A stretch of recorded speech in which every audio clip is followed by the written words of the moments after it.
none of that stupid shit. So whenever y'all hear it, if somebody say that, it's a damn lie. When you pray to Allah and get on your knees 5 times a day, which I've been doing consistently over the last 6 months, and just praying that the truth come out, right? I'm not praying to people's downfall, but I'm praying that the truth come out. So, all right, I open the door to Dwayne's dressing room, and that's when I see Dwayne and having anal sex with Will.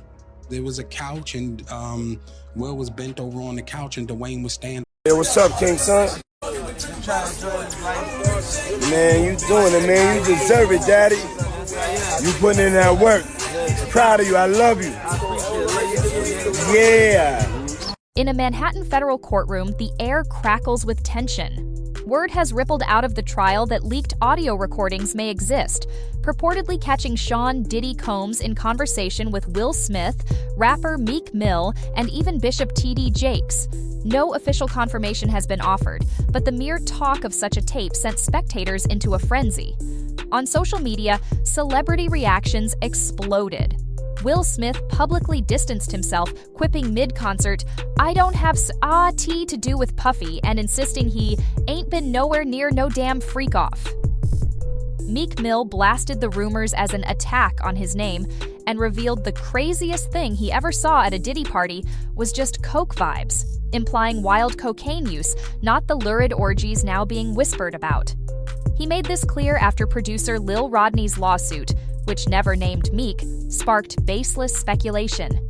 Even without proof, the suggestion that figures like Smith, Mill, or Jakes could be implicated hangs like a shadow over the case.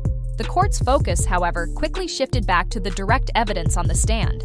Capricorn Clark, Combs' former personal assistant, and Cassie Ventura's longtime aide, painted a nightmarish picture of life working for the bad boy mogul. Clark recalled that on her very first day, Combs became enraged when he learned she had worked for his rival Suge Knight. She testified he snarled, "If anything happened, he would have to kill me." It was an ominous introduction to what came next. Then the prosecution drilled into bizarre incidents, the narrator would reveal. Clark described how, when some jewelry went missing, she was bundled into a deserted office every day for 5 days of lie detector tests. A Diddy bodyguard stayed outside the door, and Clark said the tester warned her bluntly, "If you fail, they're going to throw you in the East River." Chills run down your spine at that image. A star's assistant locked away under threat of drowning. Next came gasp-inducing testimony about one December night in 2011. Clark told jurors that Diddy showed up at her apartment furious and armed. He demanded to know why she hadn't told him about Cassie Ventura secretly dating rapper Kid Cudi. According to Clark, Combs pointed the gun at her and barked, "Get dressed, we're going to go kill Kid Cudi." Terrified, she and one of his security guards got into a car, Diddy gripping the weapon in his lap, and they drove to Cudi's home. Cudi happened not to be there. Clark said Combs barged in alone while she stayed outside and frantically phoned Cassie on a burner phone to lure her to the scene. When Cassie arrived with Clark, Clark testified, Combs dragged her into the house and beat her bloody. "He kicked and beat Cassie when she arrived," Clark said plainly to the jury. No one on security stopped him. He warned Clark she'd be next. In tears, Clark later dialed Cassie's mother from outside. She recounted on the stand, "He's beating the ST out of your daughter. I'm in over my head. I can't call the police, but you can." The image of that desperate call, a battered young singer hidden behind closed doors, made the courtroom hush. Clark testified that Diddy eventually fired her when she admitted telling Cassie's mother about the Cudi incident. In a final cruel twist, he allegedly told her, "I would never work again and he would make me kill myself." The jury heard that after years of abuse, this longtime assistant never forgot the chilling threats that kept her silent for so long.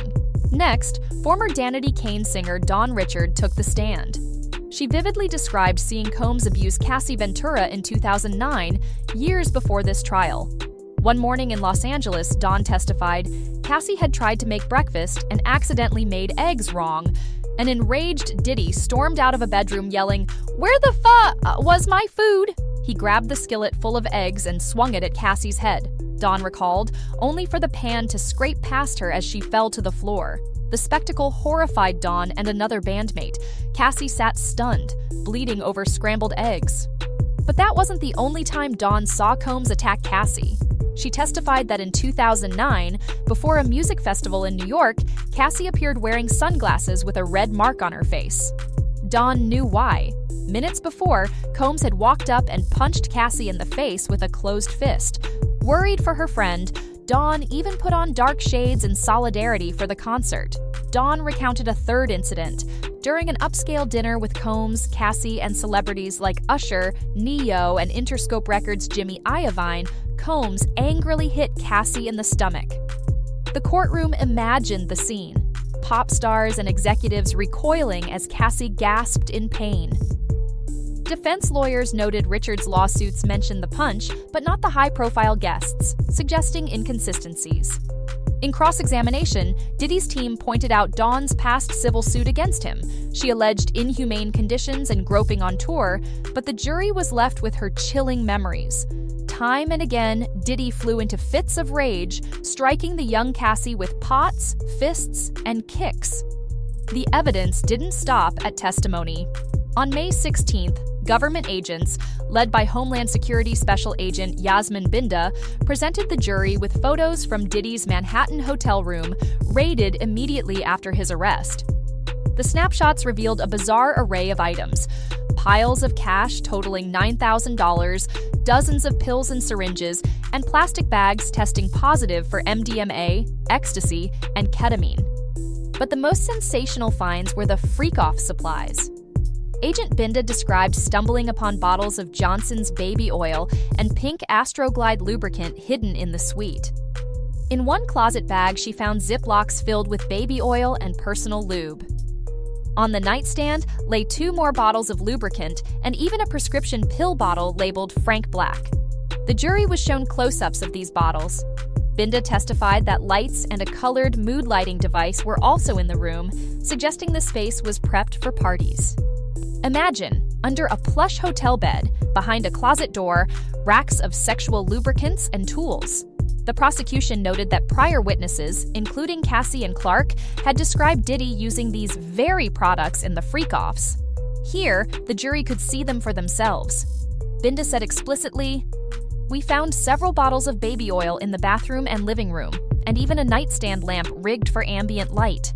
The images sent a buzz through the courtroom.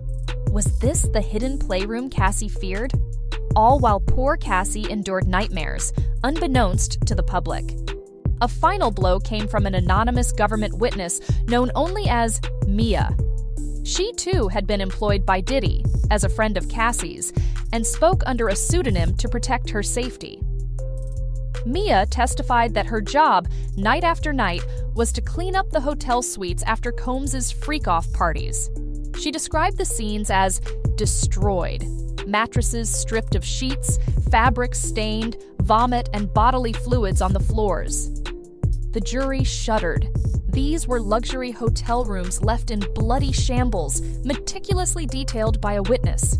Even more disturbingly, Mia alleged that Combs sexually assaulted her repeatedly during these cleanup runs. The BBC's live coverage reported that Mia alleges he sexually assaulted her on more than one occasion. In other words, she said the parties not only ruined rooms, they ruined lives. Under questioning, Mia recounted scrubbing soaked sheets and broken furniture and trying not to vomit on her knees at the gruesome aftermath. As she testified in a hush, the phrase she used stuck with jurors. All these rooms were destroyed after the freak-offs. Outside court, celebrities had to address the storm. Meek Mill, whose name had been dragged into controversy via an unrelated lawsuit, spoke out on X, Twitter. He blasted the suggestion that he was involved in any freak-off episodes as Bull's Tea, calling the allegations an attack on his brand. In one tweet, Meek even ridiculed the parties, saying the wildest thing he'd ever seen at a Diddy event was just coke vibes. He insisted he had my millions since I was 23 and wouldn't tolerate being tied to these abuses. At the same time, Will Smith took to the stage at a concert in San Diego to address fans' memes about the trial. "I don't have shit to do with Puffy," he told the crowd emphatically. I've been seeing y'all's memes and stuff. I just want to say this very clearly. I don't have shit to do with Puffy, so you all can stop all them memes. He poked fun at the infamous baby oil evidence, laughing, "I don't even like baby oil." In short, Smith wanted to disassociate entirely, scolding the audience, "I ain't been nowhere near that man, ain't did none of that stupid tea." His quips made headlines and drew giggles, but also underscored the surreal scale of this case. A day earlier, Hollywood A-listers saw themselves dragged into gossip. Meanwhile, the internet ran wild. News outlets warned that online content creators were weaving conspiracy theories around every snippet of information. Jaguar Wright, a singer who's long claimed Diddy abused women, seized the moment. On a talk show, she ranted about Diddy the devil, saying, "I would never take a picture with the devil. He's been the devil for 30 years," and insisted he knew all his accomplices. She even alleged that women at Diddy's parties were being drugged and hurt, echoing Cassie and Mia's claims. Defense lawyers scoffed at Wright as an attention seeker, but many social media posts echoed her wild stories. Other rumors were more detached from fact.